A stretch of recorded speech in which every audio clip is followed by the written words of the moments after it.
hours of November 30th, 1989, the quiet of a Manhattan night is shattered by an event that would etch itself into UFO lore. Right in the bustling heart of New York City, a woman claimed to have been whisked from her apartment by otherworldly beings, an incident allegedly witnessed by baffled onlookers. But the strangeness doesn't end with the alleged abduction. In the aftermath, a bizarre tapestry of events unfolds, including mysterious kidnappings and enigmatic figures that seem to emerge from the shadows of government and espionage. These peculiar developments add layers of complexity and intrigue, transforming an already extraordinary claim into a labyrinth of mystery and conspiracy. This case file, join the theorists as they delve into this metropolitan mystery and the Linda Napolitano UFO abduction case.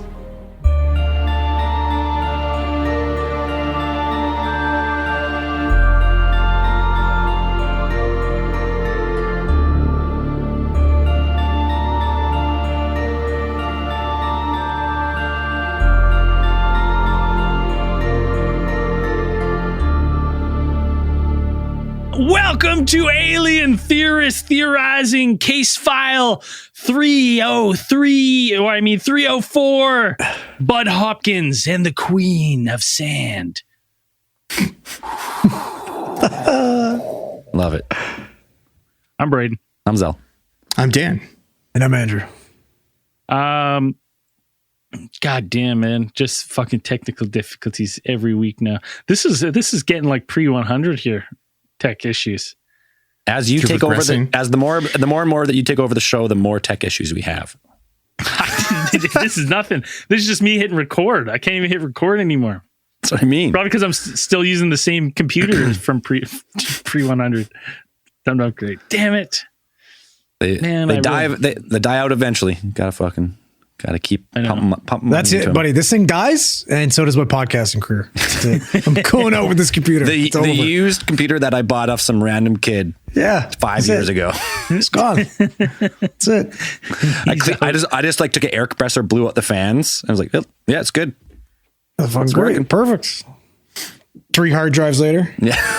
Yeah. Has it really been? Are you on your third? He's on his third. Yeah. Installed 2 of them myself. Well, yeah. And the last one was because of the fucking power cord fiasco. Oh, it's the way of the road, buddy. Yeah. It's the way of the garage. Cost of doing business. Yeah. I mean, this case file, definitely we're going back to, we're talking about some familiar faces, some names that we've definitely talked about before. Old Buddy Hopkins, author, UFO researcher, Buddy, artist. Yeah, I think he prefers to refer to him as an artist. Buddy, the guy's in the Met, isn't he? Yeah. The Guggenheim too. Guggenheim, yeah. Yeah. It's got some art there. Like that's pretty legit, isn't it? Why? I guess so. I guess. Guggenheim sounds legit. Yeah. Yeah. Right? I mean, it is how hard is art that? place. I've never tried. I haven't either. But I mean, seeing his things, it's like, can't be that hard. I mean, a lot of those artists just throw paint at the wall and then make a big elaborate story, and that's abstract art, modern art. Yeah, half of art is context. Context. I remember there was the one there they had in one of the galleries. It was just a banana duct taped to a wall. And then there was like outrage because some guy pulled the banana off and ate it, and everyone was like in outrage. I'm like, what are you going to charge him for? They're like, no, this is true art. Put another one up there. Like, what the fuck? How long was that banana up there that he was able to eat it? I mean, I saw the video. It looked pretty right. They're probably replacing it every 3 days, I'd imagine. You know Drew Baudouin? Remember Drew? Yeah. That guy, there was a fucking smear of chocolate pudding on the door of a portable the entire year. Last day of school, the guy licked it. I made like $20. Once pudding dries, though, it's all good. I don't know, man. It's like petrified pudding. He also licked sheep's eyeball, the one that we had to just dissect. It's weird. Ew. Yeah, it was bad too because we were all like, like chanting his name, like get him to do it. And then when he did it, you could see the regret. Like he's like, what the fuck did I just do? Like not even the taste of it, but just like the fact that we were able to convince him to do it. What is my life? Yeah. And he was an asshole ever since then. Yeah. The guy's an asshole. Guy's ruined him. Yeah. He is. He's a prick. Love him, but he's a prick. Well, it's because you guys made him lick an eyeball. Well, that's what I mean. That'll harden a man. It did. Changed him. His childhood died in that moment.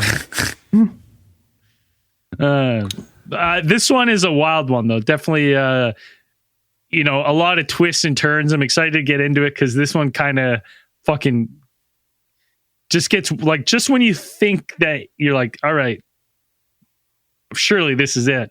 It just keeps going. Buddy, it's an abduction. It's a fucking assault. It's an abduction. It's another abduction. And then it's a fucking assault. love story. Yeah. Like, it's everything, man. It's a little bit of everything. Photo shoot. Yeah. Attempted murder. Yeah. There's a little everything in this one. So buckle up. So the case file mostly concerns the reports of one Linda Napolitano, aka Linda Corteil, who wrote to Bud Hopkins.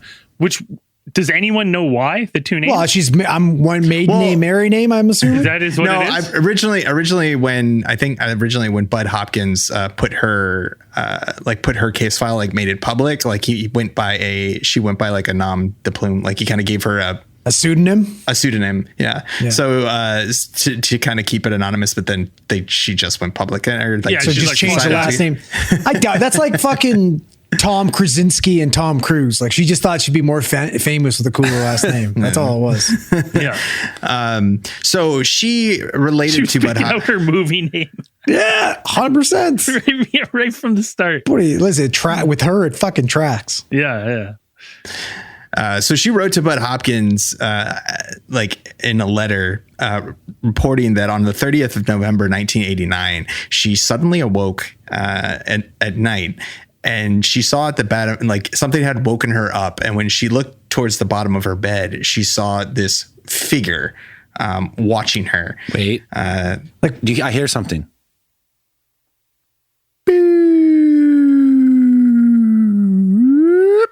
Sleeping Dream Police are out. Oh, yeah. I don't trust it already. File. New case file. Wrap it up. Honestly, like, I know the feeling you get when you fucking, like, you just wake up because you feel like someone's staring at you, though. Like, for me, it's normally a fucking 4-year-old. Yeah, to go pee, it's your kid. Like, yeah, but no, like but you know how, like, how uncomfortable that feeling is? Oh, it's awful. So when she awoke and she saw this figure, like, she's kind of looking at it for a second, and then she said that she was aware that all of her doors were locked. This was late at night. There's no reason for anything to be in there. Her husband was sleeping next to her, and she saw this figure standing at the edge of her bed, and then she saw another figure come out from like her bedroom, like where the bedroom window is, where the curtains stacked, like one peeked out, and then one was like a little higher. Whoop. Yeah. Like She's the like, Seven Dwarfs. Oh. So more figures approached the bottom of her bed until there were, like, reported about 4 or 5 of them standing there, all coming out from behind, like, the curtain near her, like, bedroom window. It'd be way scary if they came from underneath the bed. Just sliding out. Yeah. As she was able to describe these figures, these creatures, right? She gives a description of your very typical, or archetypical grays, right? They had these small, short, frail bodies, short, maybe 4.5 feet tall, gray skin, large heads, big black eyes. So now, like, when they describe this, are we sure that they're like just large eyes that are covered with black, or are they like looking like Rocky, like just big fucking shiners? You know no one clarified with her. Yeah, nobody's sure. I always wonder that. Well, hey, listen, if they're fucking creeping in people's bedrooms at night, probably be black eyes. You're right? Like, both are logical. Just big, especially old in Brooklyn. Hey, what the fuck? She's like, fucking, this is obviously concerning to her, laying in bed as it would be anyone. So she's like, hey, Gary, get up, Gary. She's shaking her husband like he's fucking out cold, like not moving. Just fucking dead to the world. Yeah, and then she gets an ESPN message. Shut the fuck up. Meanwhile, fucking Gary's probably sounds like he needs a CPAP machine from the way I pictured him. No, Gary's probably not that. She's only 19 at the time, or 20, right? She's young. Yeah, but this is 1989, so he's probably 42. Yeah, that's true. Don Draper sitting next to her. Yeah. Just So reportedly, she tried to scream, as you would if you have these number of these short little gray figures standing at the bottom of her bed, but she couldn't wake up her husband until she was, as Andrew mentioned, she felt more than heard a message that kind of conveyed to her the "be quiet." Essentially, shut the fuck up. I mean, it's better than them being like, "We're here for the gangbang." Yeah,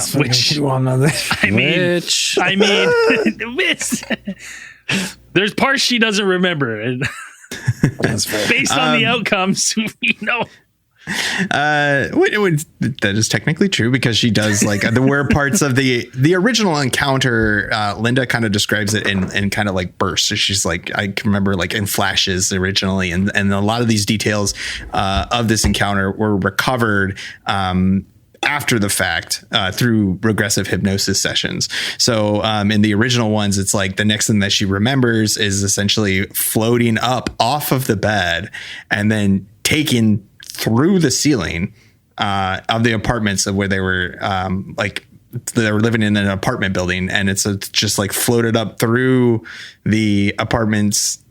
And then next thing she would remember is standing up on nothing, looking at this large disc hovering outside of her apartment building. One of the accounts I read was that whatever floated her through the window, her and these 5 other beings through the window and the security bars. She just passed right through them both. And then she's just like, then she's in nothing. So there's different accounts. There's different counts. Yeah. Definitely. I mean, she's told a couple different stories here. Yeah. So this case received, full disclosure is like this case received a lot of publicity, and there was a lot of times where Linda was brought out to do a lot of, she was brought out to do a lot of lectures as people were interested in her story. And so the story kind of, it's hard. It's a little difficult to nail down every single detail. So it's like a lot of stuff comes in and you're just like, okay, she said that. Well, it's not like they wrote a book that we could have read and got the idea. Well, even after the book was published, even after they published the book and she did her like lecture tours, like a lot of stuff. Yeah, you think she would have wrote some notes on her fucking hand when she read the fucking book. Yeah, read the book about her. Yeah. So as she would be floated out of out of her apartment and then kind of just out into thin air and towards this glowing disc-shaped craft, she remembers being pulled into this ship and like having sliding doors open up and then admit her inside of the craft. And then as she reports, like she recalled seeing lots of benches and lots of sliding doors in this like pretty much white colored craft. Everything's kind of glowing. The kind of typical these futuristic beams have obviously done ergonomical assessments, right? There's got to be benches for every so many steps so they can have a seat, right? You can't be on your feet too long. Everyone knows that. Any kind of work safe area, you've got to get an ergonomical assessment done. The other interesting thing about this one is that her description of the craft, it's like she describes a craft as kind of like a red light circled by like green flashing lights, like a red glow circled by green lights. I feel like we've heard that before. Yeah, but not with the green, like normally because the red and green lights though. Yeah, red and green, like Santa. But red and green on Santa's sled. No, there's no green. Red and green is Christmas, but there's no fucking green on Santa's sleigh. How do you know? Because I know Scott Calvin personally.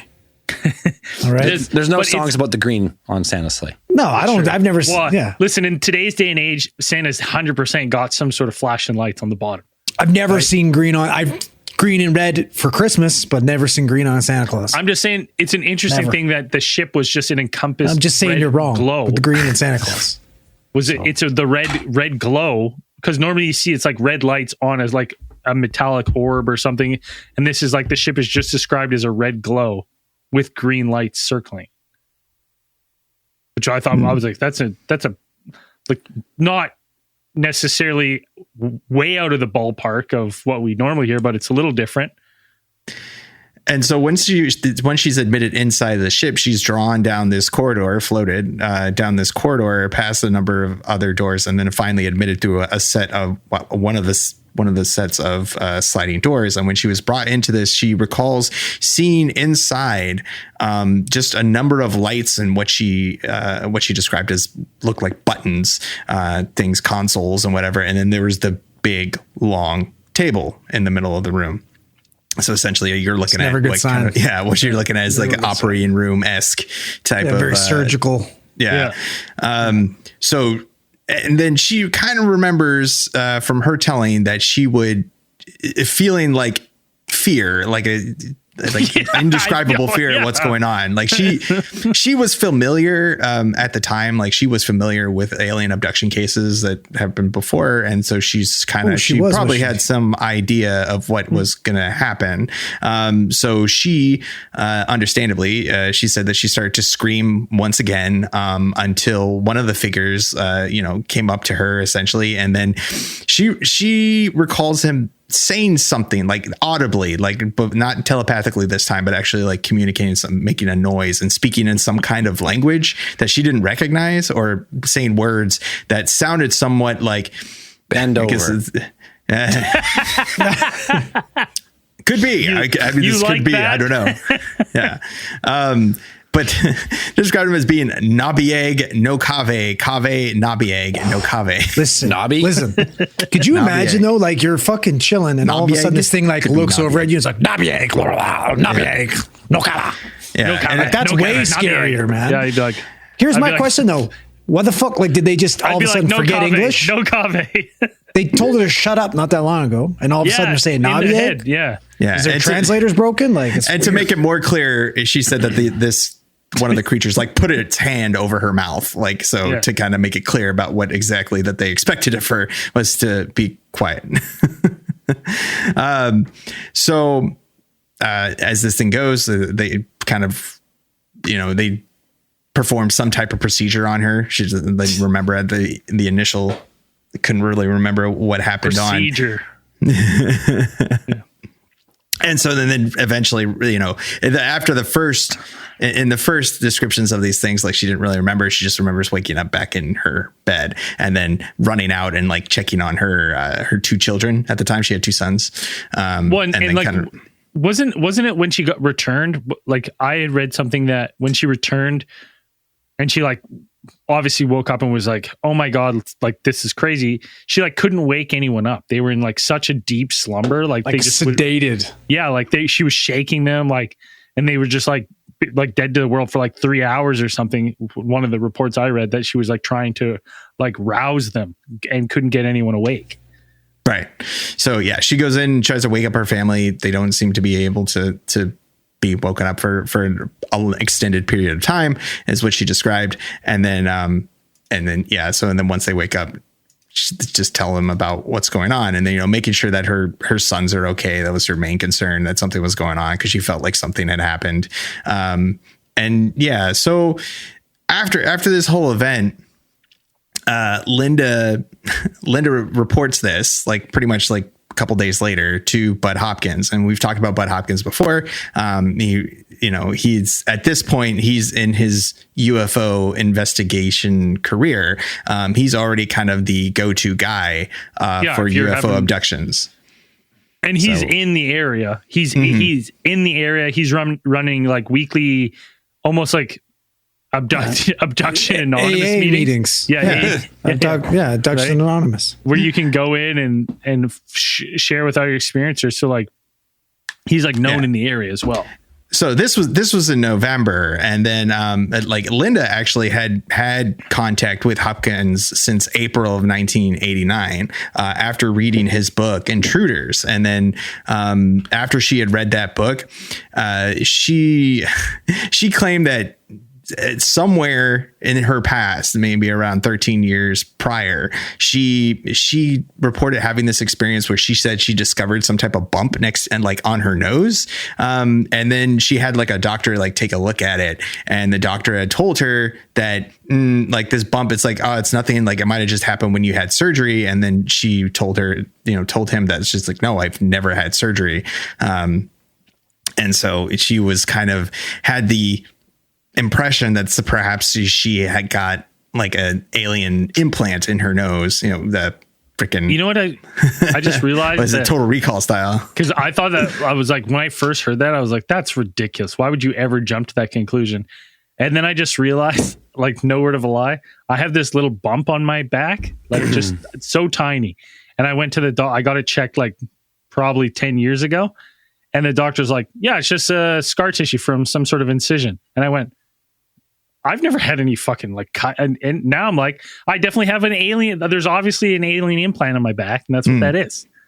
Right? Look at this guy. Don't show us the fucking hair wings you got going on back there. No, I shaved them off. I'd have to take my whole shirt off. I'll show you later. I'll show you after. Take it off. No. Take it off. We're good. You want to get banned off YouTube? This is how it happens. Great. That sexual content will be banned off. That's like a third nipple, buddy. That looks like fucking a fucking gross. spider bite or something. Looks like a third nipple. Irritated. No, it's just a little red bump, and I've had it forever. That's huge. There's nothing red. There's nothing little about that. It's thing. huge. It's the size of a like dime. huge. It's the size of a dime. Buddy, that thing's enormous and red and Underneath disgusting. is a And there's bug a bite. second- That's red bite, and that's just. And I went, and then he was like, "Oh, it's just some scar tissue from an incision," and I went, Buddy, you could have fucking got nicked Definitely by an something alien at some implant. point in your life. Has and that had been no like idea. that for 10 years? probably, yeah, Something's wrong with you. Alien implant for sure. Yeah, that makes sense. yeah. That's definitely alien It implant. all makes sense now. Is Bud Hopkins still alive? Where can I contact him? No, he is dead. Damn it! R.I.P. You're out of luck. Peace, bud. So Linda called him November 30th, like right after the event, essentially, and she told him that she had been experienced her own definite abduction of what had happened during those early morning, and so she reached out to seek his guidance and from his mass. Bud Hopkins was like at this time, like you could write into Bud Hopkins like anytime, and so he probably had the most experience with alien abductee cases at this point. And he was the most approachable, I'd imagine, right? Like it's literally like you could go to his meeting and listen to other people's fucking stories. But Bud Hopkins was like well known for being able to like he would respond to just about every case that if somebody wrote into him, like you would get a letter back from Bud Hopkins, like kind of offering insight or something, whatever he could into these abduction experiences that people were having. So like I guess Hopkins, before like the alien implant story that she had related to him during like she had been going to his abductee support groups. I guess she had written to him in a letter telling him about those, and he hadn't really kind of taken on like, okay, this is definitely something worth looking into. But once she had her abduction experience and she wrote about that and, told him about that, Hopkins decided to take this on and like a legitimate interest into this case. And so he started working to kind of corroborate her story and then like her description of the aliens and all of this and his own kind of investigation process. And that's where most of this kind of this case kind of starts, is like Bud starting to figure out like what's going on. Well, he starts making Linda's case a priority, like in investigating. He starts to really dig into it. So he would be investigating this thing for like this is like 1989. So like 91, he would start his like investigation in earnest. And so like more than a year after the actual event that Linda described, like he got a letter that kind of set off a lot of alarms and bells for him. Yeah, the letter claimed that there was two police officers, Dan and Richard, which is funny. Yeah. Right? Yeah. Suspicious. Suspicious. It's a little bit suspicious. Yeah, who were undercover in a car beneath the elevated FDR drive between 3 and 3:30 a.m. in late November of 89. Above a high-rise apartment building, they observed a large, bright, reddish-orange object with green lights around its side. They wrote they saw a woman and several strange figures float out the window and up into the object. Richard and Dan said that they had come across Hopkins' name and decided to write him. They went on to say that they were extremely concerned about her well-being. They wanted to locate the woman, talk to her, and be assured that she was still alive and safe. The two also mentioned that they could identify the building and window from which she emerged. My thing when I read that letter, I was like, "This is a fucking year later. You guys were fucking." You're obviously not that concerned. Yeah, exactly. Like, right? You wrote in the letter that you could tell the building and the window. Like, listen, I am no fucking police officer, but I could count the floors. You know what I mean?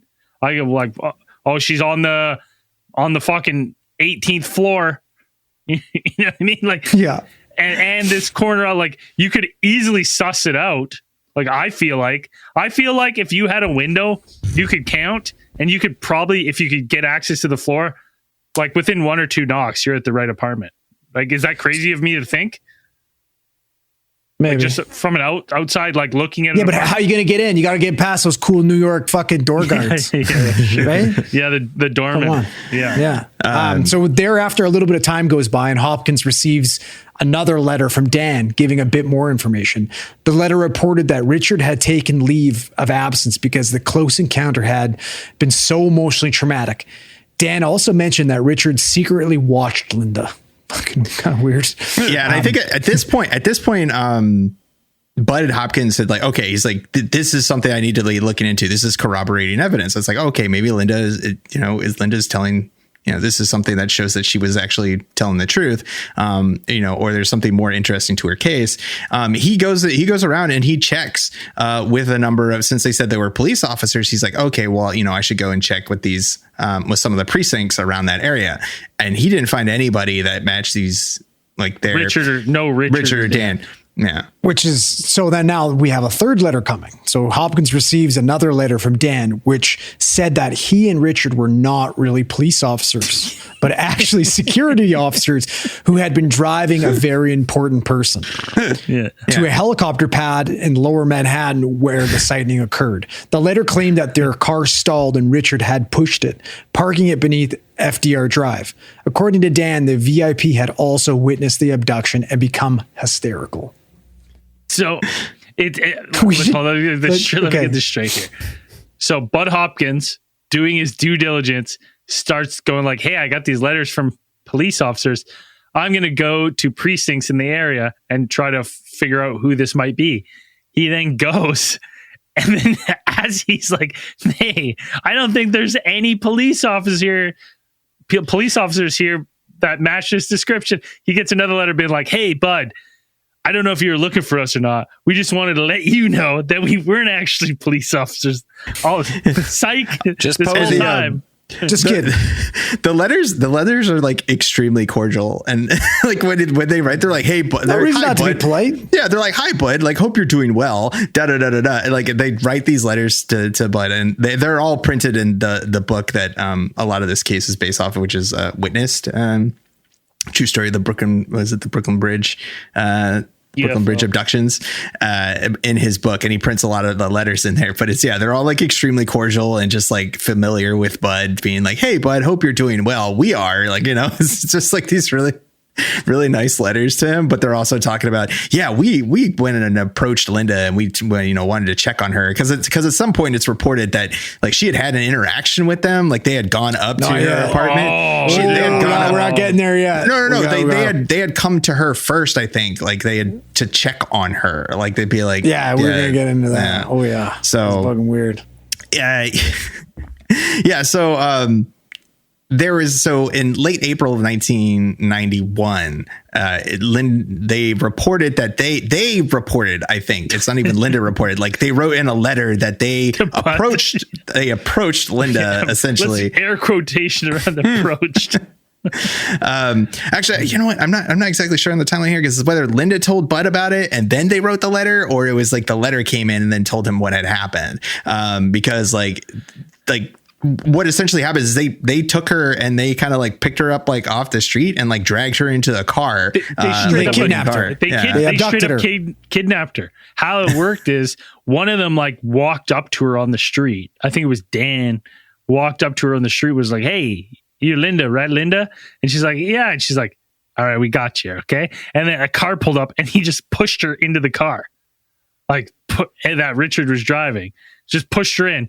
And then these guys just fucking hightail it out of there. And they just like, I imagine that Dan just turns around. He's in the front seat too. And he just turns around. He's just screaming at her like, "Where are the aliens? Where are they?" And like screaming shit at her, asking her all sorts of questions. Buddy, that's not even the weirdest part. What's the weirdest part? They fucking want to see her feet. Yeah. Show me your feet. No joke. Like they get her in there and they start yelling at her, asking more information. And all of a sudden, Richie looks back and he's like, "So, sweetheart, why don't you show Uncle Richie them feet, huh?" "Oh, look at those things, huh?" "Oh, hey, look at those little piggies. I take all them piggies to the market. Fucking gobble those up like gabagool, huh?" Well, I'm being serious. She's like, she told Bud, like, they made me show them my feet. Well, like, these also fucking weirdos have a foot fetish. Yeah, but here's the thing. I mean, Linda reported that they kidnapped her for 4 hours. So like 3.5, yeah. Yeah, so it's like, yeah, at some point you're just running out of things to talk about. Like, I can only assume they were stuck in traffic. Well, they grilled her. They're like, "What government agency fucking do you work for?" Yeah. Like, can you contact them? They insinuated that she had something to do with the abduction. Yeah, how do you contact them? Like everything. And then it's like, so that, I mean, you get all the big questions out of the way, I imagine, in like, what do you think, Zell, 10, 15 minutes? To ask all the main questions, and then you got 3.5 hours to kill. From their letters that they sent Bud, like, even though they become increasingly more like unhinged, like in the ones they're like, well, there's something special about because like in the beginning they're like, there's something special about her, there's something that she knows something about this, like they keep writing these letters and saying that there's something about Linda, she has something to do with these abductions, and they've changed us, and she has something special about her. Does this happen to all abduction people? Like all of this thing. So it's when they're interrogating her, and they ask her all of these questions, and then they write to Bud and like apologize after that initial one, and they're saying, "Hey, Bud, we're sorry, all right? Things got a little crazy." Yeah. They say we asked her to get in the fucking car. She didn't want to get in the fucking car. What are we supposed to do? Yeah, they're we like, got her to show her the feet. We didn't know, like, we were stuck for a long time. We had talking about all sorts. We were bored, They're like, we acted in a very bullish manner. I'm like, well, really, you fucking think? Yeah, like, Danny's got a thing for feet. I don't know what the fuck's going on. You barely said a word to her, and then you shoved her into a waiting car. Like, okay, bullish. It's also kidnapping. I don't know. But the important part is this time they let her go. Yeah. Okay. Yes. So a couple months later, on October 15th, 1991. Hold on. One second.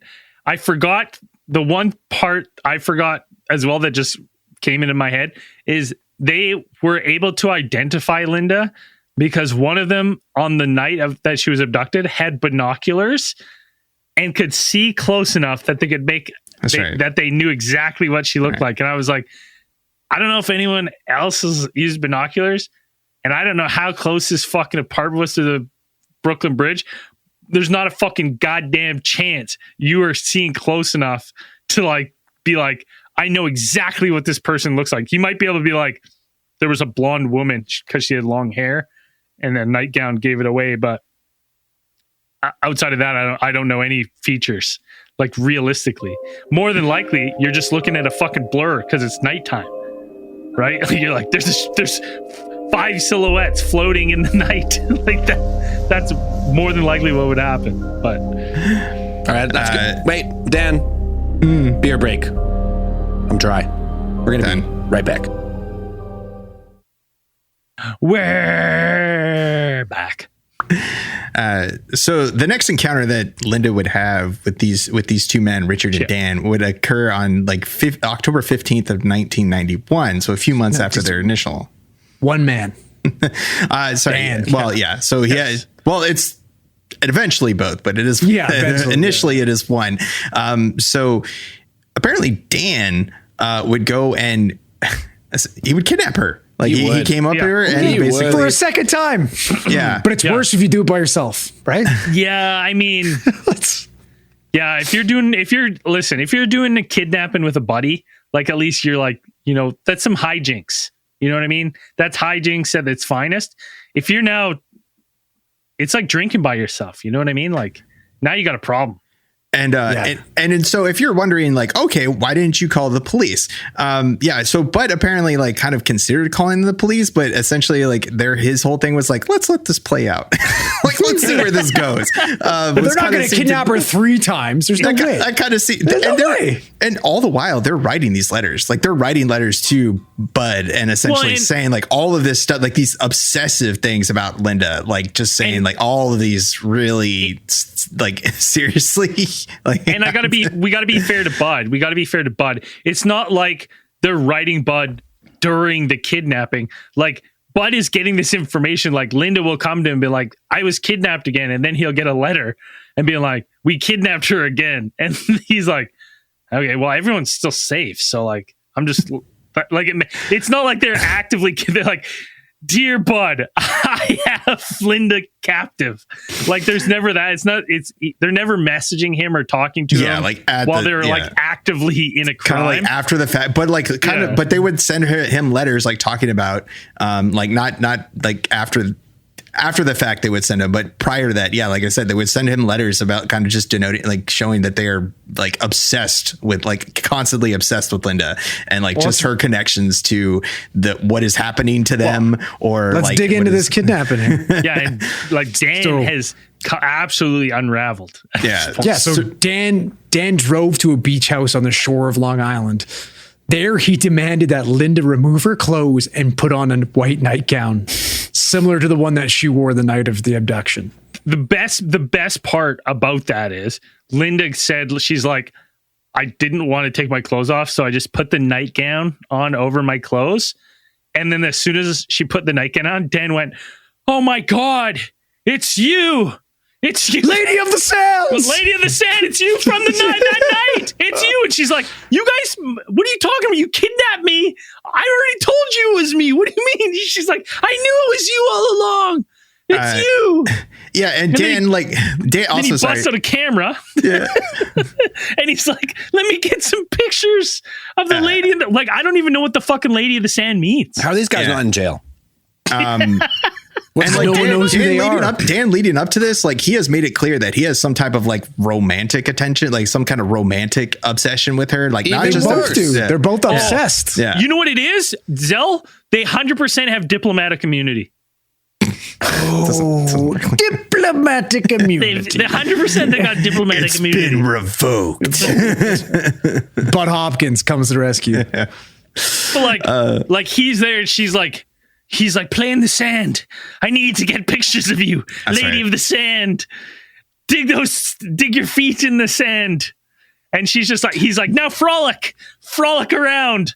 These photos 100% exist because they are. I'm pretty sure they're in his book. Like he has books of he has Linda, pictures of her in a white nightgown, like on the beach, running away, running on the beach, like playfully. Yeah, so he's like, it looks like a cutscene from like whenever heroes' families died.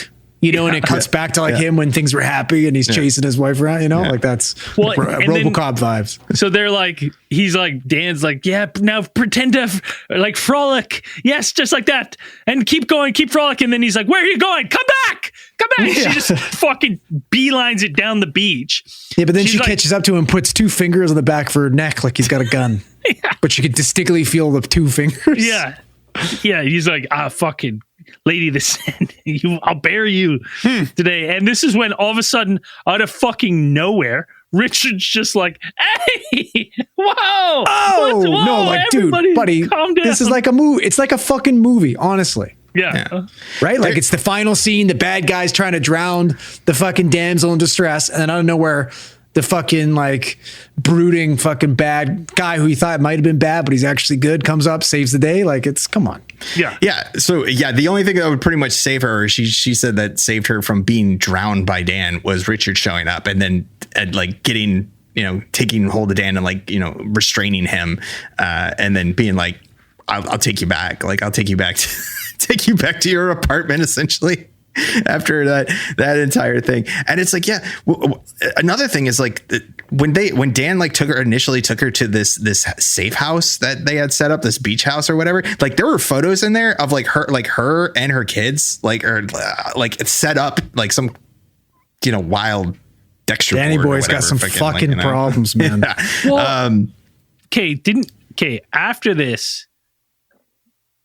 this, now, maybe I'm getting ahead of myself because you're getting ahead of different yourself. Accounts. Am I getting ahead of myself? Are you getting into a love story? Yeah. Okay. Is that further? Because I read different accounts. Well, we're getting into it now because it's the best part of the fucking show. So like at this point, did she not like her and Richard hit it off? Well, okay. So what happened is Richard saves her. I feel like we're talking about this soap opera here. Days of Our Lives. Yeah, I feel like you're recounting like a season of something like that. But also, so in a brief conversation, October 3rd, 1992, Hopkins had told Linda came, oh, Jesus fucking Christ. So basically, Linda comes in after this whole incident, all disheveled, reaches out to Bud Hopkins to tell her, like, holy fuck, something happened to me. And they're kind of like, okay, like, I'm glad you're okay. A couple days go by. Then good old Linda's on her way to the post office. All right. And who does she see on her way to the post office? Richard. So they run into each other. Kind of a meet cute. Yeah. Meet cute. They end up spending the rest of the day together, get a little gelato, have a good time. He was stalking her. So this is where they both confess their undying love to each other. But it was a problem because Linda was married. Richard goes, I love you. And she's like, I have feelings, but I'm married. I'm so torn. Yeah. My kids. But she loves him too. My life. And oddly enough, Richard seems very interested in her son, Johnny. Felt as if he always had a son of his own, but obviously he didn't. Later that day, Bud received a letter from Richard. The meeting between me and Linda yesterday went very well. She was relaxed and comfortable. Linda is a very interesting person. There's no wonder why, considering she may be. Yes, Bud, I believe Linda is from another place. But she was raised here. He stated that Dan was in a mental institution, but he was doing well. He also stated that since he was a child, he had dreamed of this girl. He felt as if they grew up together. They didn't know each other's names, so he called her Baby Ann. And she called him Mickey. He wasn't able to date anyone else due to his love for Baby Ann. They were madly in love, but all of a sudden he would wake up. In the letter, he stated Linda was Baby Ann. She was real. What? Yeah. What? Okay. Yeah. Can you just take yourselves out of this for a second? And it's like 1991 and you're Bud Hopkins. Linda just walks out of your office and then like the postman comes and goes, here, Bill, or here, Bud, here's another letter. Here's your letter. You rip this open. And another letter for you, Bud. And you start reading this and you're just like, God, like, holy fuck, I'm going to be rich. Funny, detective noir, though. Like I can see the film as she walks out, the mailman comes in, and it's just like, as he's reading it, crunchy dialogue comes out. Sex play. All of this. So then Bud asked Linda if she, by any chance, did she have an imaginary friend growing up? She said, yes. His name was Mickey. And now that you mention it, he looks a lot like Richard. And you want to know something else? Her son, Johnny, looks a lot like Richard. Oh, shit. Dun, dun, dun, dun.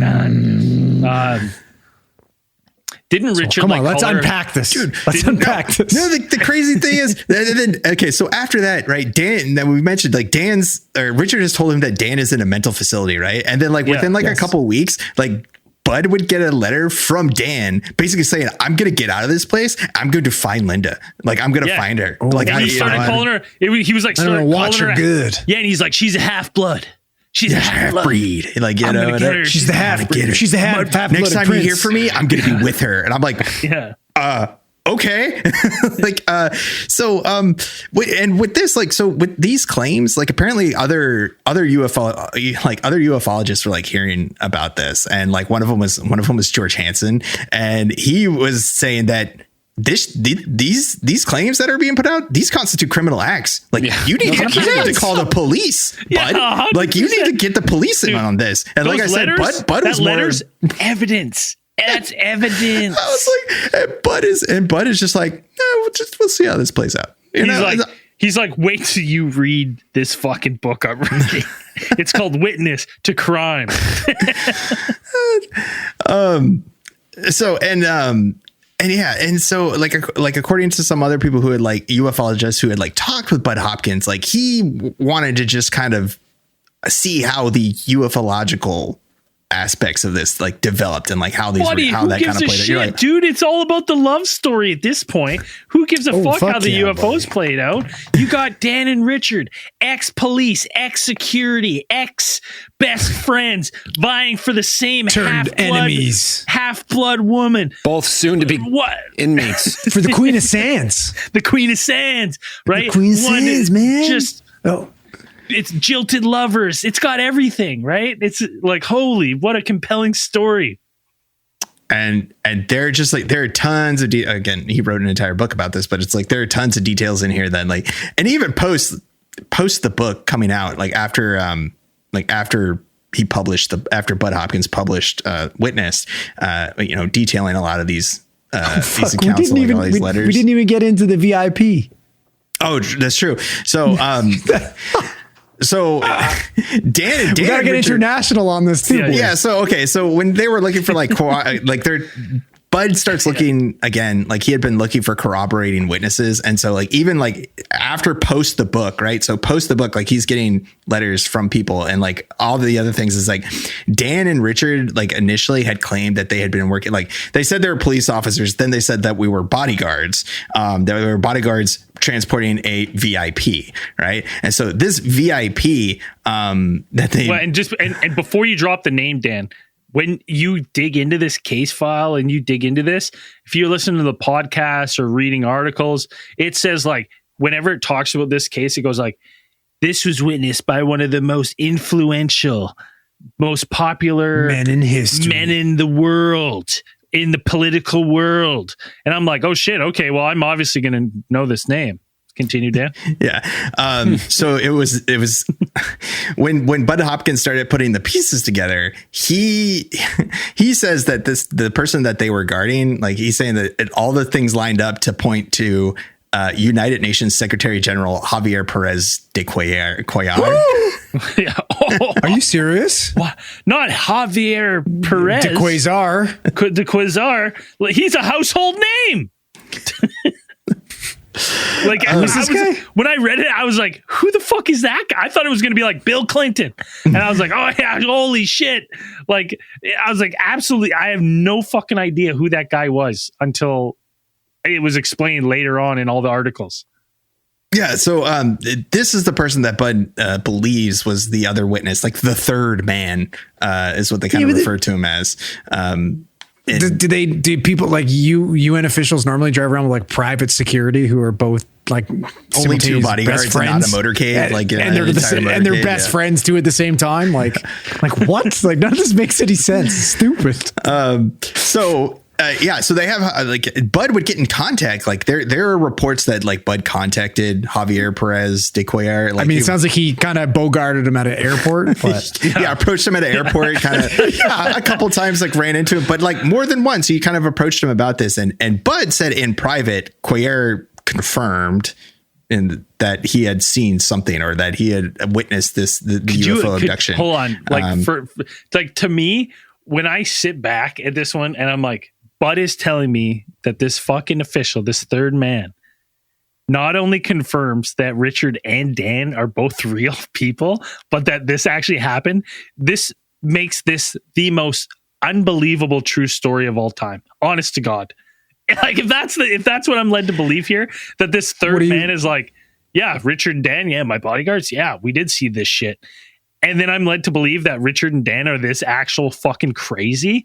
And all this shit took place. I'm like, this it would be the wildest story ever told. Better than Forrest Gump. There's one crazy person in this story, and it's fucking Linda Napolitano, whatever the fuck. She manufactured this entire story. Well, she is every character in this story other than Bud Hopkins.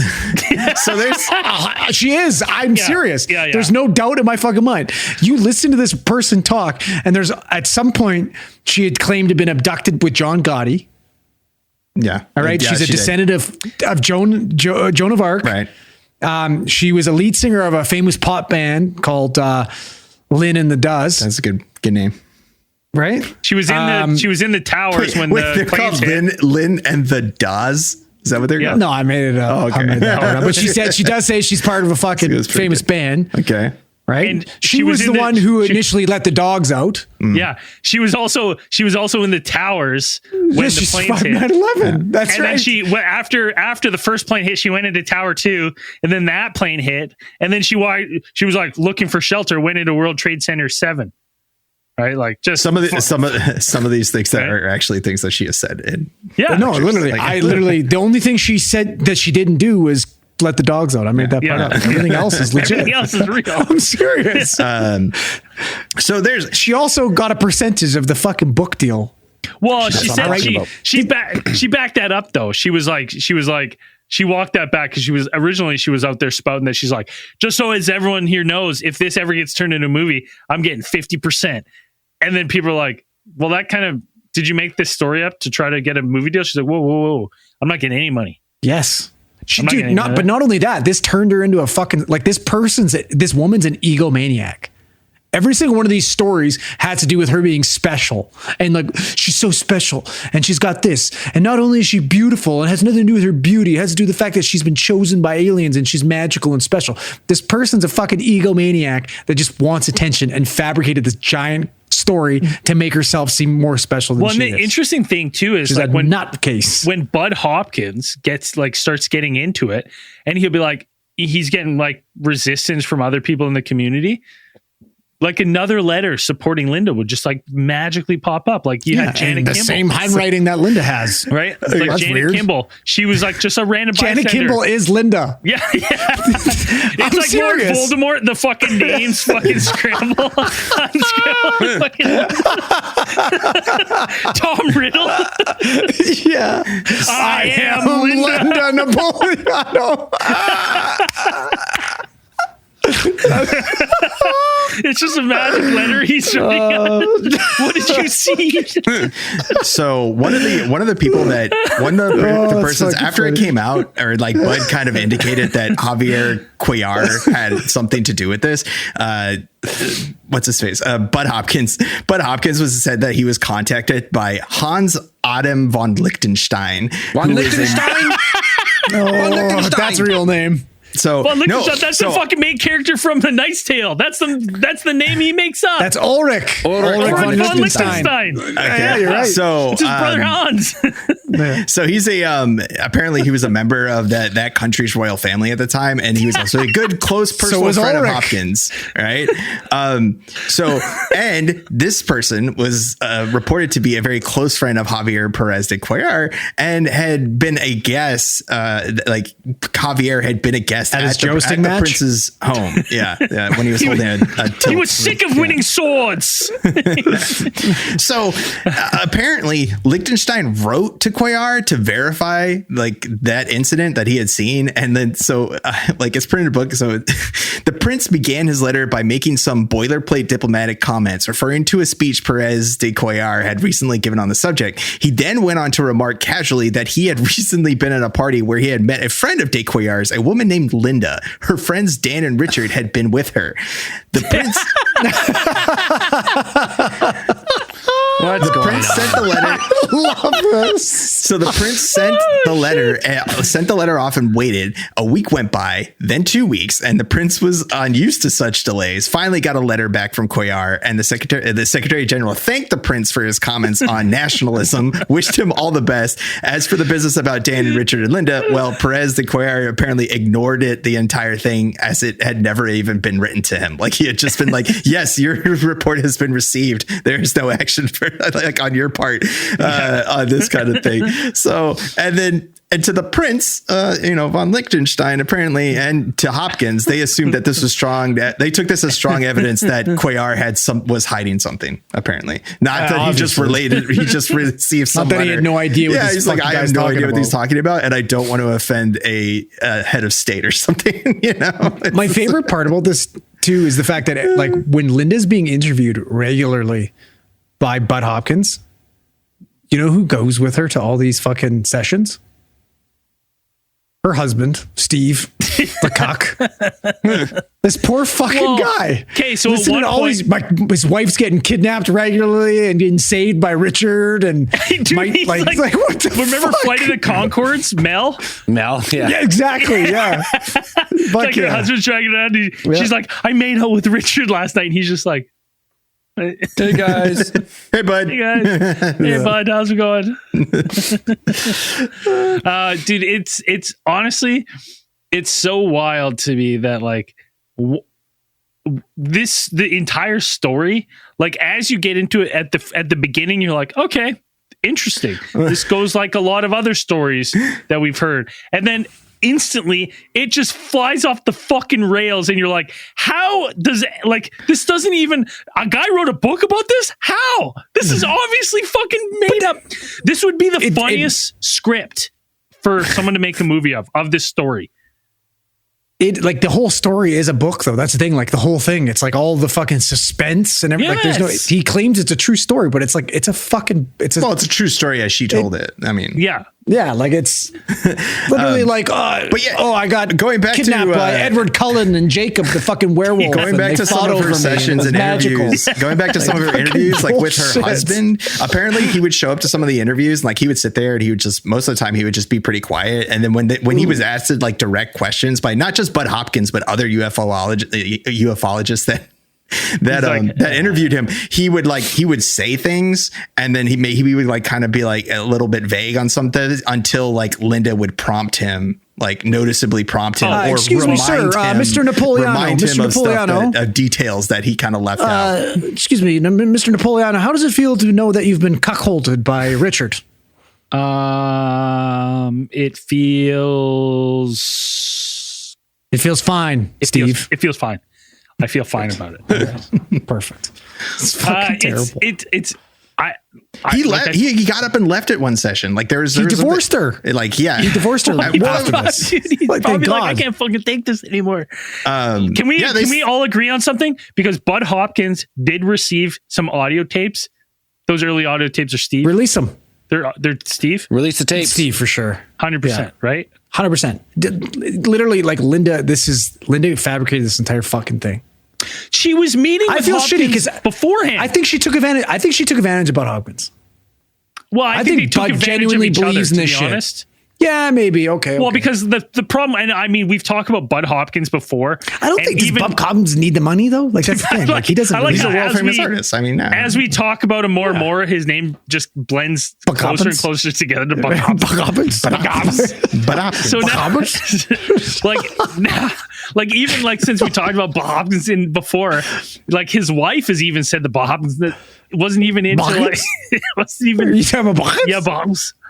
Yeah, Bob's, and he didn't even like. She was like his wife, his own wife, Bob's own wife. Even like went forward and said like, "Hey, you're not really looking at people that are you're only talking to people that are into your story. Maybe you should talk to some people that are like, no, that couldn't happen." But maybe that's because he just wants to believe so badly. Yeah, I gotta. I feel. I just like Bachens. Bachens is my guy. We've talked about him before, and we've said that like he's very like he will take anything you say at face value. Like he pretty much like most of the. So he's just naive. Yeah. At best he is like that is probably so at best he is just like he takes things at face value and he's very just like trusting to a fault of these people. Like you read a lot of his books or I have like I read two of his books. I don't exactly enjoy his writing style of things because Bud Hopkins, when he does a lot of these investigations, he's not. To me, it appears that he can't really discern what is important and what's not. He's not really sure. So he just includes everything in his book. Like he will. And he lets the reader decide. but you got to choose your own adventure thing. Yeah, you have to like read every single line. He'll like put in stuff there, and it's a very he's like I had spaghetti right after. Yeah, but he's not sure if that's significant or not, because a lot of the, a lot of the cases that he's had, they they have these kind of things, and so associations and stuff like this. Yeah, so I cut him some slack on that stuff, but yeah, maybe he's not the best person or the most objective person to investigate some of these things, because he tends to interview people and just being like you said with the Liechtenstein thing, where he's like, oh yeah, that guy, you said that guy doesn't exist. That's a made up name from a made up place. What's the fucking land from Europe? Liechtenstein is a real place. I'm sure you can find a von Liechtenstein as a last name. I'm not sure if he is that guy was an actual. Yeah, Gelderland. Gelderland doesn't exist. It's all made up. But yeah, like Bud Hopkins is, and a lot of people have described him, like who have personally known him, like he's a very affable, very cordial person, very nice. Unless it's something that directly challenges his kind of assumptions or his conclusions, then he kind of gets standoffish, and people are. That's also so. Hold on with the von Liechtenstein was a real person. Ulrich von Liechtenstein. Yeah, he was from the Gelderland. No, but he was a German Mindsinger and poet of the Middle Ages. Interesting. Now, hold on for a second. Hold on for a second. That's fake. No, this guy put it in there just to cover his tracks. That's what happened here. Linda's all over it. What is it, an anagram or the fuck you call it? She's covering all bases here. She's got into Wikipedia poet. Yeah. Like the thing for me is like, so Bud Hopkins writes this book, gets a letter from this prince. So we're led to believe that after all this has transpired, the drowning, that Dan has now got out of fucking the psych ward. He's rekindled his friendship with Richard, and they've all attended a fucking party where a prince was at. I mean, I think he was trying to say that stuff to like get Cuellar to kind of admit that, oh yeah, I know those people, but it's also like, why would those random people be at a party with you? I go to parties with my kidnappers all the time. Yeah. Stockholm syndrome. Fucking weird. Yeah. But there are pieces of this case where it's like, okay, after the fact that this is published, like Bud Hopkins would receive some letters, like also. Like he received a letter from one Janet Kimball, and this is one of the ones that kind of is always put up as an example of what it was possibly corroboration of Linda's story, is that there was a Janet Kimball, and he gives this as like that's not her real name. And so like he received this envelope that basically said confidential RE Brooklyn Bridge, right? So because Janet Kimball, soon after a meeting with Linda, that he just found this on his desk, right? This came. Janet Kimball apparently was a retired telephone operator, and so she would claim that her car stalled mysteriously on the Brooklyn Bridge during those early hours of the 30th of November 1989, with Linda's original claim about being abducted. And then she would state that she actually came to witness what she originally thought were some sort of special effects for like a filming of a upcoming movie, is what she believed she was looking at. And then she described the events, the features of the case, so the hovering UFO light object, illuminated object, and a person like floating out of the window. And then she had to write to Bud about this. And she said that there are other people on the bridge at the time. Like there are other drivers who were witnesses as well. And they were like flying into panic. Like they were running around screaming on the bridge because they were witnessing all of this. But none of those other people came forward, apparently, and just Janet. And there's never been any other kind of official report of that incident other than Janet. Yeah. Does anyone, like realistically, does anyone? So the location of her apartment, like the location of Linda's apartment apparently is like near like a pretty busy pier, like Pier 17. And like apparently there, it's like, they're like, if there was early in the morning, there would have been people working there like offloading cargo. And none of those people came forward to say anything about this. And apparently Bud did do some some measure of due diligence, and he interviewed like the manager of that, like one of the warehouses on the pier. And he said he didn't see anything. And then somebody else kind of made the point that's like, well, he's the manager. He'd be inside. Like he wouldn't see anything. Like he wouldn't have saw it anyways. It's like, you should have talked to like the dock workers and then been like, he also did some due diligence and got fucking Mrs. Kimball's letter analyzed. Shit, and dude. Matched fucking Linda Napolitano's fucking handwriting perfectly. Okay, her original they just went name, to the same. They went to the same.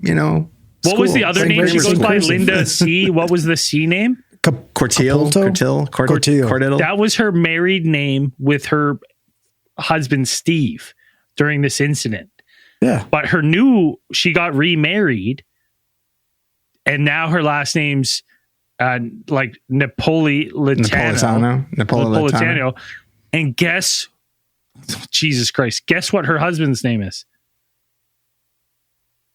Yes. Bill Clinton. Steve Napolitano? No, that was her. Cortiel. That was Steve Cortiel was her original husband when this incident took place, and they got divorced. Then she married a Napolitano. Guess his first name? Richard. No, Joseph. Oh. like you feel like if she was that much of a bullshitter, like she could have at least married a Richard, right? And then that's fair. You could have been like, he changed his name. Yeah. We don't even know if their real names are Richard and Dan. That's true. That is very true. Don't know. Well, is he an ex-security guard / policeman? We'll never know. I just the part about like Dan going writing from the mental institution that he's been apparently admitted to and being like, I'm going to find her. And it's like, nobody's going to call the police. And it's just Bud sitting there like, I want to see how the UFO parts play out. Like, I'm going to see. He's like, now, chapter 10 to give Bud the benefit of a doubt. He might have like kind of already sussed out that Linda was not exactly like these events weren't all exactly true, or at least like the Dan and Richard part is something else, is that Linda was kind of either playing out or something. So he might have believed that. And so he didn't really see a threat to this thing. Like he was like, no, we don't need a contact because this is just Linda. Like, playing these. He busted her. Like he was open about the fact that like she had claimed her cousin had been present for the kidnapping. All right, Connie. So he's like, well, let me talk to your cousin, Connie. And then he knew that Linda just called him pretending to be Connie. Right. I think that was like and he knew about the handwriting too, because he submitted the handwriting to an expert. Right. So obviously he had some inkling, he had some clue that maybe she was your first hint there, fucking Bud. And the thing with Bud is like Linda was writing to Bud prior to this story taking off. She was writing to him. Then she started attending the abductee anonymous meetings weekly with him and like trying to share experiences. And it's almost like you said, Andrew, she wasn't getting the attention. So it's like she concocted this thing because she had to have all eyes on her. But wouldn't that be like super amazing for her to be able to just concoct this story out of nowhere? You know what I mean? Like, cause she's not a writer, right? Like, where would she come up with these ideas from unless it was true? Or is there a possibility that she read a fucking book that storyline was exactly like this, called Night Eyes, that came out like 3 months before this? That lines up pretty good. Yeah. Okay. As long as we're on the same page. And that also includes an abduction from like scene from the Brooklyn Bridge of someone being pulled out of their apartment building. That's also includes a kidnapping at a beach house. Yeah. It's very popular. Beach houses were very popular kidnapping locations back in the it's 90s. ideal. Like it's a lot of people get brought to the beach houses. It's like I said, I want to give Bud the benefit of the doubt, because it's like no responsible human being is going to be like reading these letters by this guy, this obviously unhinged person being like, I'm going to get out of this mental institution. I'm going to find her. Next time you hear from me, we're going to be married and we're going to live a happy life. Find this beautiful, amazing woman. We call the police. Who I love so much. There'd be a record of this motherfucker at the asylum. You know what I mean? Like you'd be able to track this guy down. And like the letters are so bizarre. Like they're just like, the letter would be marked return address to the fucking right. He could have, you know what I mean? Like they should have been officially marked from the insane asylum. They're like, oh yeah, we'll let this one out. Like I'm sure that's not how it worked. And they're like, yes, Bud, we wish you well. And like all of these, like I said, these extremely bizarrely cordial letters sent to him to be like, "But I hope you're doing well." It's like, we just kidnapped Linda. Like, we just got back from kidnapping Linda. And you're like, what the fuck? Dude, none of this Why put makes this in a letter? sense. You insane And people. It honestly makes you look at Bud Hopkins and just be like, how could you fucking write that? This was MUFON's case of the year in 91. Like, it was the UFO case. It was huge. Yeah, it Yeah. turned into like it's a lot of UFO researchers will like point to this case and be like, this is one of the best documented cases of UFO. Some people claim this is one of the most important UFO cases in history. And I'm like, how do you look at this one? Woof is right. Woof. and think like, yeah, this is like top 5 proof that UFO. I'm like, this one paints this is a black eye on any kind of like true experience. It's no wonder, no wonder a lot of people say UFO experiences are fucking nuts, because this case is like this. Yeah, and it's like a lot of these details, people are going to be like, well, you left out this part. It's like, yeah, there's a lot of this case because a lot of the details that came out, and like you have to like put it together because a lot of the details come out like post the encounter and then came back in like regression hypnosis sessions and stuff like this. What did they, because that was the thing back then, man. I've been watching a lot of Unsolved Mysteries with Robert Stack, and like every episode has some sort of regressive. I was like, man, that was the shit. And like after the polygraph was like done, they're like, yeah, let's do regressive hypnosis. That's the thing. That's it. And literally, like Linda like did the circus. She did all the. Like, she soaked it in. She was the who's who, and like she was UFO the star. World. She was, and like her story constantly changed, and she was questioned on it, and like, she just recently passed away. Yeah, like October like this year. not even month and a half ago. Yeah, she passed away. So 70, unfortunate, 72, 75. And like maintained that that's a true story right till the day she died. Yeah. So maybe it was true. Maybe we're the crazy ones. Yeah. Like I said, maybe it's the wildest true story of all time. Right? Perhaps. It would have to be. Maybe. Yeah. I doubt it. I just highly doubtful. I don't believe it for a second. This case is a lot of like, when you read it, the headline that's like, the most important UFO case in history, witnessed by so many witnesses, all made up, and one of the most important influential political figures in the world. And then you're like, I don't even know the guy's name. Never heard that name ever.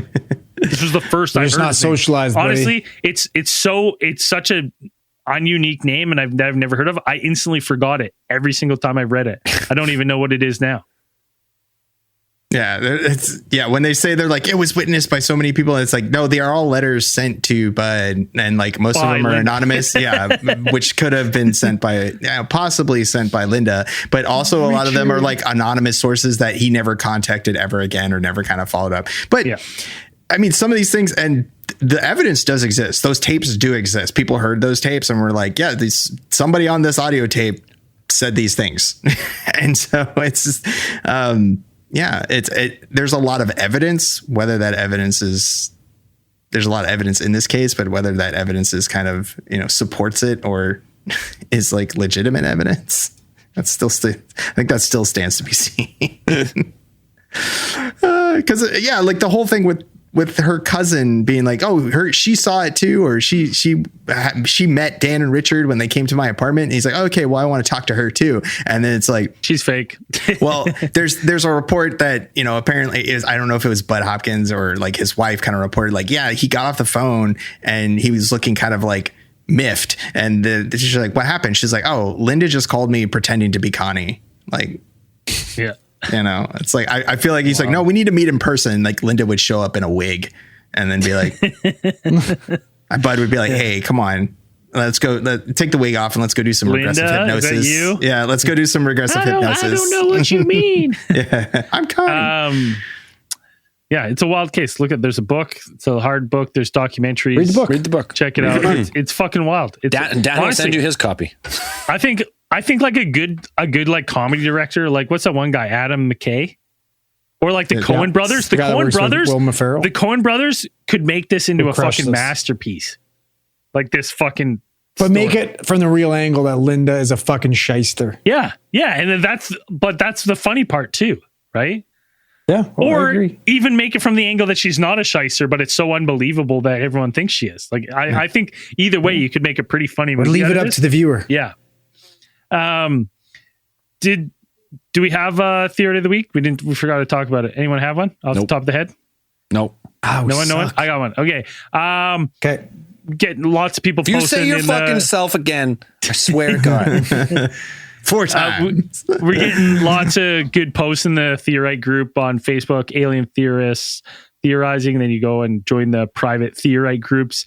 Caitlin, I'm just going to say Caitlin, I don't know if she wants her last name read. She posted a pretty funny Christmas themed post where someone had decorated their like kitchen lamp to look like a UFO, and it's abducting. They obviously have like one of the those, elf on a shelf. The elf on a shelf. Yeah, I saw that. That's a good one. I thought that was kind of cool. So thanks for posting and sharing that on there. So Caitlin posted the socials this week. If you remember. Yeah. And if you haven't done elf on the shelf for your kids, don't do it. I'm not doing it. I never will. Every night you have to scramble to come up with a fucking idea, and it's a huge pain. Never. I'm not getting on board that new age Christmas theme. They do love it though. I'm sure they do, but yeah, like do they look around? Do they look around for him? Oh yeah, it's first thing in the morning. He's like rubbing his eyes, being like, "Dad!" And like when he got it, he named it Coffee for some reason. So his elf, he's always like, "Where's coffee? Where's coffee?" Yeah. Maybe if you like limit it to like the 3 days before Christmas or something, but you got to do it all month. You're just like, by the time you get them to bed and stuff, you're just like fucking. And then you got to like, do you have to like make a scene and shit? Like you make them like. Oh yeah. It's gotta be cool, or else they're just like, what the fuck is that? Yeah. Because you constantly gotta one up yourself. Do one where in the morning you pretend that it murdered you at the bottom of the stairs. That'd be pretty good. We could be like fucking Thomas and Martha Wayne. He just wakes up. The Joker. He just wakes up and have him sitting above the bed and have him covered in blood, like Niall covered in fake blood. Right? No, what'd you do? What'd you do? It was him. Little bloody elf footprints leading all the way. Let's make it real good. Anyways, Caitlin, you're a theory of the week. Thanks for sending that in. So we got supporters. We do. If you're not supporting the show, you know what to do by now. AlienTheorist.com. Hit that support tab. Let's go. Get the early access, the bonus stuff, all the other goodies. This week we got Wenzer Carrero, Stevie Mack, Chase, Terry Regan, Joshua Livermore, Dave Baxter, and Kyle Van Dyne. Up to their pledge. Thank you very much for supporting the show. Let's go. Woo! Yeah. Thanks, guys. And as we always say at the end of these things, keep those eyes on the skies. Get after ours. After hours. That one was ridiculous. Oh, dude, a lot of fun. It was a blast. Dude, when I was like looking at this, I was like, okay, like, oh, that's cool. This is cool. And then the second Richard and Daniel came in, I was like, what is happening? Yeah, it's awesome. What am I reading here? This is fucking ludicrous. This doesn't make any sense. How did this? Honestly, I feel like waiting, like Bud Hopkins and Nate. I know we fucking talked kind of poorly about him in the past too.